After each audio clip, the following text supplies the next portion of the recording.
স্বপ্নপূরণ চলে এলাম কালীঘাট এবং ওই দেখো ওইখানে কি দেখা যাচ্ছে যেটা অবিশ্বাসযোগ্য। এই দেখো এদিকেও দেখা যাচ্ছে।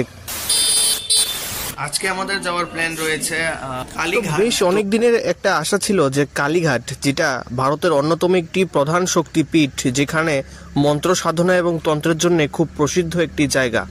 তো সেখানে যাওয়ার জন্য সকাল সকাল আমরা বেরিয়ে পড়েছিলাম এবং সোজা আমরা পৌঁছে গিয়েছিলাম যে কালীঘাট মেন মন্দিরের সামনে, এবং কিন্তু গিয়ে দেখলাম কপাট বন্ধ। তো দীর্ঘ প্রায় 4 ঘন্টা আমরা অপেক্ষা করার পর 4টার সময় আমরা কোনো মতে এত ভিড়ের মধ্যে আমরা ঢুকতে পারলাম এবং মায়ের দর্শন করতে পারলাম, যেটা সবার দ্বারা সম্ভব হয় না। তো এখানে নিউ গণেশ ভান্ডার বলে রয়েছে দোকানটা, যেখান থেকে আমরা পেড়া নিয়েছিলাম এবং এখান থেকেই সম্পূর্ণ মন্দিরটা দেখা যাচ্ছে। আর এই চত্বরটা কিন্তু তোমাদের জানিয়ে রাখি বিশাল বড় চত্বর। আমরা কিছু জিনিসের সম্মুখীন হয়েছে যেটা সচরাচর আমরা দেখি না বা আমাদের এখানে সেটা নজরে পড়ে না। তার মধ্যে অন্যতম হলো এই যে ফুলের দোকান।